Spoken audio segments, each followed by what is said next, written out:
অল্প কিছুক্ষণ আগে সিলেট থেকে 24 কিলোমিটার দূরে ফেঞ্চুগঞ্জ রেল স্টেশনের এই রেল ক্রসিংয়ে বড় ধরনের একটি দুর্ঘটনা ঘটেছে। সিলেট থেকে চট্টগ্রামগামী যে পাহাড়িকা এক্সপ্রেস আছে, সেই এক্সপ্রেসটি এই জায়গায় এসে যে দুর্ঘটনা কবলিত ঘটে একটি প্রাইভেট কার, সেই প্রাইভেট কারটি এখানে যাওয়ার পরে ধাক্কা লাগে এবং গাড়িটি আমরা দেখতে পাচ্ছি। আমরা একটু দেখাই, এইদিকে একটু দেখান, এদিকে দেখেন প্রচুর লোক এখানে দাঁড়িয়ে আছে। আপনারা দেখতে পাচ্ছেন যে এই জায়গায় প্রাইভেট কারটি পড়ে আছে, বিয়ে যাওয়ার জন্য গাড়িটি ছিল। আপনারা দেখতে পাচ্ছেন যে সেই কারটি এখানে ধুমড়ে মুচড়ে পড়ে আছে এবং আমরা যতটুকু জানতে পেরেছি যে এই গাড়ির ড্রাইভার যিনি খুব মারাত্মকভাবে আহত হয়েছেন, তাকে ফেঞ্চুগঞ্জ স্বাস্থ্য কমপ্লেক্সে নেওয়া হয়েছে এবং খুব সম্ভবত তাকে মুমূর্ষু অবস্থায় সেখানে রাখা হয়েছে। আমরা এখানে দেখতে পাচ্ছি প্রচুর দর্শক আছেন, ফেঞ্চুগঞ্জ থানার পুলিশ প্রশাসন সেখানে এসে উপস্থিত হয়েছেন। আমরা একটু জানতে চাইব প্রত্যক্ষদর্শী কেউ ছিলেন কিনা বা এখানে কারাও ছিলেন কিনা।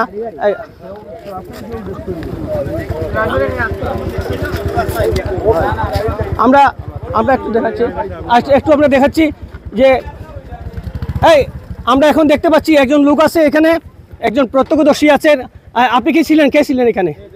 আপনি কি দেখছেন একটু দেখেন, বলেন তো কি দেখছেন এখানে? এই যে গাড়ি উঠতে এই জায়গাতে আসার পরে ওর স্টার্ট বন্ধ হয়ে গেছে। আচ্ছা, গাড়ি স্টার্ট বন্ধ হয়ে গেছে, ও সেলফ দেওয়ার চেষ্টা করছে কিন্তু সেলফ হয়েছে না।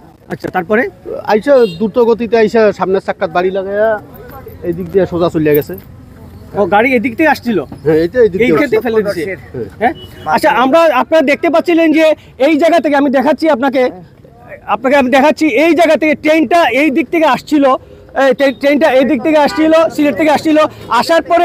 আসার পরে এই জায়গায় এই কারটি এই দিক থেকে উঠে এখানে যখন আসে তখন এই প্রত্যক্ষদর্শী বলছিলেন যে স্টার্ট বন্ধ হয়ে যায়। স্টার্ট বন্ধ হয়ে যাওয়ার পরে তারপরে গাড়িটিকে এই গ্রাম থেকে এই দূরে নিয়ে ধান ক্ষেতের মধ্যে গাড়িটি পড়ে যায় এবং আপনারা দেখতে পাচ্ছেন যে দীর্ঘদিন যাবৎ আমরা এটিএন বাংলা এটা বলে আসছিলাম যে ফেঞ্চুগঞ্জ রেল স্টেশনের যে এই রেল ক্রসিং রয়েছে সেখানে একটি রেল ক্রসিং দেওয়া দরকার, কিন্তু এখন পর্যন্ত সেটা না দেওয়ার কারণে প্রতিদিন দিনে রাতে প্রচুর গাড়ি এই রেল ক্রসিং দিয়ে চলাচল করছে।